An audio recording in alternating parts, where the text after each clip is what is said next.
भीषण गर्मी के बावजूद जंतर मंतर में कॉकरोचेस की आंधी थमने का नाम नहीं ले रही है। जैसे जैसे गर्मी बढ़ती जा रही है तैसे तैसे भीड़ भी बढ़ती जा रही है। दोस्तों, अभिजीत दीपके जो कॉकरोच जनता पार्टी के फाउंडर हैं और जो इस पूरे आंदोलन को लीड कर रहे हैं, उन अभिजीत दीपके ने आज मंच से जो कुछ कहा है वो देश के हर एक युवा को सुनना चाहिए। और आज सोनम वांगचुक भी वहां पहुंच गए हैं अभिजीत दीपके के साथ। लेकिन अभिजीत दीपके ने ऐसा क्या कहा जो वहां खड़े हर कोई व्यक्ति सुन करके सन्न रह गया? मेरे साथ भरत जी हैं, उनसे बात करते हैं और इस वक्त जंतर मंतर पर चल क्या रहा है ये अपडेट भी ले लेते हैं। प्रज्ञा जी, मैंने तमाम सारे प्रदर्शन कवर किए हैं अपने 18-19 साल के करियर में, तमाम सारे प्रदर्शन देखे हैं, लेकिन ऐसा प्रदर्शन पहली बार देखा है कि इस कॉकरोच आंदोलन का लीडर 16-17 घंटे की फ्लाइट में बैठ करके आता है, उस थकान के बावजूद आते ही जहाज से उतरते ही पुलिस से भिड़ता है, परमिशन लेता है, फिर आंदोलन करने के लिए पहुंच जाता है, फिर वहां पर आंदोलन करता है। और भीषण गर्मी, भरी गर्मी जब पूरे देश में, बड़ी ईमानदारी से मैं इस बात को कह रहा हूं और मैं भी उन लोगों में शामिल हूं प्रज्ञा जी, मैं इस बात को स्वीकार करूंगा, उन लोगों में शामिल हूं जो ये सोच रहे थे और मान रहे थे कि हो सकता है कि ना आए लोग, क्योंकि नौजवान आबादी रील बनाने और इन सब के बाद जमीन पर गर्मी में उतरने में थोड़ा परहेज करती है। लेकिन आज ये सब उलट पुलट हो गया। जैसे जैसे गर्मी बढ़ रही थी,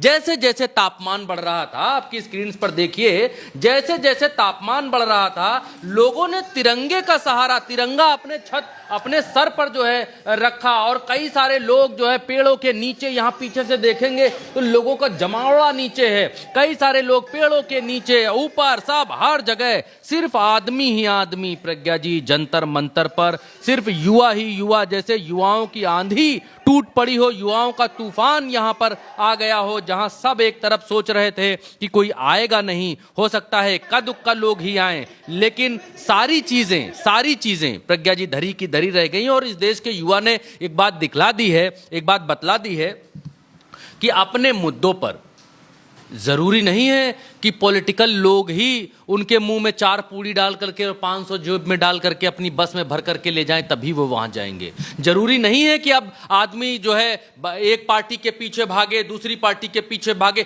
युवाओं ने अपना एक रास्ता अख्तियार किया है, ये नया अंकुर है, नया बीज है। भारत की राजनीति में तमाम आंदोलन हुए हैं, जेपी से लेकर के अन्ना हजारे तक तमाम आंदोलन हुए हैं, सब राजनीतिक। इतिहास का पहला आंदोलन ऐसा है जो गैर राजनीतिक है प्रज्ञा जी, गैर राजनीतिक। आप देखिए अभिजीत दीपके ने क्या कहा, सुनना चाहिए आपको, देखिए। अमेरिका के लिए निकल रहा था, उस दिन मेरी माँ रो रही थी थोड़ा कि मेरा बेटा जा रहा है, मेरे साथ कौन रहेगा।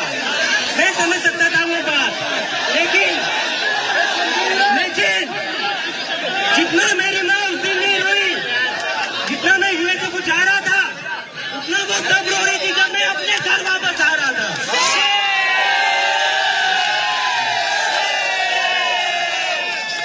पिछले 2-3 दिन से मेरी माँ और मेरी सिस्टर रो रहे थे कि तू वापस चला जाएगा तो तुझे ये लोग अंदर डाल देंगे। उनको डर था, मुझे अपने घर पर आने से उनको डर लग रहा था।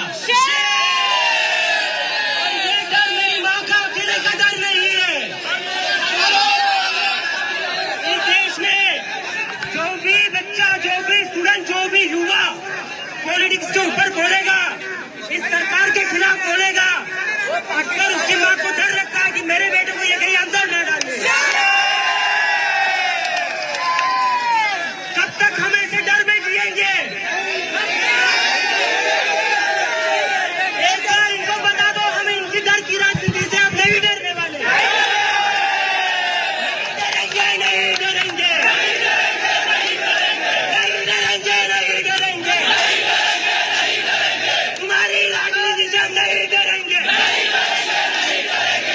राजनीति बंद करो, बंद करो, बंद करो। हिंदू मुसलमान की राजनीति बंद करो, बंद करो, बंद करो। तो प्रज्ञा जी, ये अभिजीत दीपके हैं और अभिजीत दीपके इस बात को कह रहे हैं कि हर युवा की माँ जो है, ये बात बिल्कुल सही कह रहे हैं और इसमें कोई दो राय नहीं है कि बहुत सारे लोगों ने कहा, बहुत सारे संगठनों ने कहा कि भाई मुसलमान नौजवान वहां ना जाए वरना उनके ऊपर जो है धाराएं लगा देंगे, धाराएं लगा करके बंद कर देंगे, करियर चौपट हो जाएगा। तमाम सारे हमने मुस्लिम चैनल्स को, जो कि यूट्यूब पर चैनल्स हैं, उन सबको अपील करते हुए सुना कि मुझे भी थोड़ा अजीब लगा कि अब इसमें भी हिंदू मुसलमान लोग ना जाएं वरना वहां पर बंद कर देंगे और मुसलमानों का करियर चौपट हो जाएगा, ये हो जाएगा। वही डर दीपके यहाँ पर बता रहे हैं कि तमाम माओं को ये डर लग रहा है कि कहीं हमारे बच्चे पर पढ़ रहा है, लिख रहा है, अभी परीक्षा दे रहा, नीट दे रहा, डॉक्टर बनने का सपना सजा रहा, IAS PCS बनने का सपना सजा रहा, हाँ एक धारा लग जाएगी, एक मुकदमा लिख जाएगा, फिर कैरेक्टर सर्टिफिकेट में ठप्पा लग जाएगा कि भाई। लेकिन दीपके ये बात कह रहे हैं कि इस डर से कब तक डरेंगे भाई। अब एक चीज और है प्रज्ञा जी, देखिए कितनी अब भीड़ का जो लोग बोल रहे हैं कि भीड़ की बात देखिए, अब कुछ कह भी रहे हैं।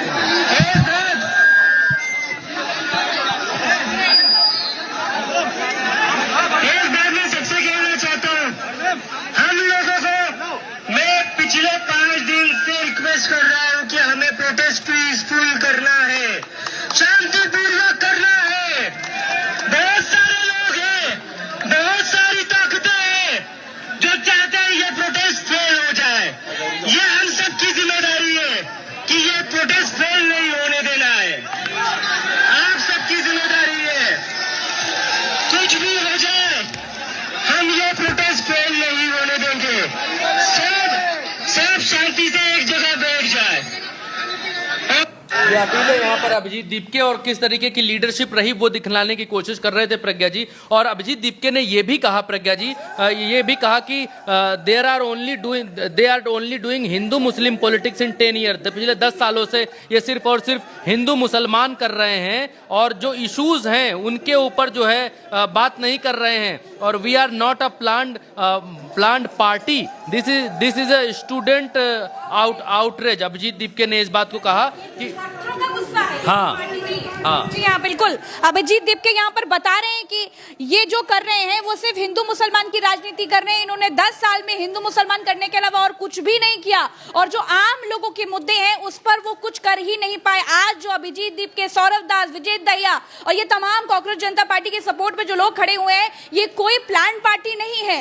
ये लोग सिर्फ और सिर्फ अपने हक और अधिकार के लिए यहाँ पर इकट्ठा हुए हैं और ये कह रहे हैं कि हम धर्मेंद्र प्रधान का इस्तीफा मांगने के लिए खड़े हुए हैं। जी हाँ प्रज्ञा जी, और इस आंदोलन को खत्म कराने के लिए तमाम तरह की चीजें होती हुई देखी गई। आज कुछ हिंदूवादी संगठन भी यहाँ पर आकर के खड़े हो गए और बताए कि अंदर जो है नारे लग रहे हैं, देश विरोधी ताकतें अंदर हैं। तो उस चीज का ये विजुअल है। पुलिस बीच में आई, पुलिस ने इंटरवीन किया। और एक चीज मैं कहूंगा प्रज्ञा जी, क्योंकि 4 बजने को है, आंदोलन अपने खात्मे की तरफ बढ़ रहा है। एक चीज मैं प्रज्ञा जी यहाँ पर कहूंगा और तारीफ करूंगा मैं दिल्ली पुलिस की भी, कि दिल्ली पुलिस ने पूरे आंदोलन के दौरान ऐसा कुछ देखने को नहीं मिला है कि दिल्ली पुलिस ने ऐसा कुछ किया हो, कुछ गड़बड़ करने की कोशिश की हो, या सरकार की तरफ से भी इस आंदोलन में कुछ गड़बड़ करने की कोशिशें हुई हो। जो अंदेशे लगाए जा रहे थे कि सरकार अड़ंगा लगाएगी, वो लगता हुआ दिखाई नहीं दे रहा है। बड़ी ईमानदारी से मैं इस बात को कहना चाहता हूं। बिल्कुल बिल्कुल सही बात है। तो इतिहास में आज का दिन दर्ज हुआ है कि किस तरीके से इस देश का युवा, जिसे नाकारा, आलसी, नाकाबिल, नाकारा समझा जाता था, जिसे सिर्फ ट्रोल्स और मीम्स वाला युवा समझा जाता था, वो युवा आज किस तरीके से अपने अधिकार, अपने हक के लिए, अपने भविष्य के लिए उठ खड़ा हुआ और कैसे जंतर मंतर पर इकट्ठा होकर सिर्फ एक सुर में ये बोल रहा था कि धर्मेंद्र प्रधान का इस्तीफा होना चाहिए। ये इतिहास याद रखेगा। तो फिलहाल के लिए इतना ही। हालांकि अभिजीत दीपके ने बात कही है कि हम इस तरह के धरने आगे भी करते रहेंगे। अगर सिस्टम पर सवाल उठता रहेगा तो सिस्टम सुधरता रहेगा और हम जैसे कॉकरोचेस वो सड़े हुए सिस्टम को साफ करते रहेंगे। तो फिलहाल के लिए इतना ही। चैनल को सब्सक्राइब कीजिएगा, वीडियो को शेयर कीजिएगा। नमस्कार।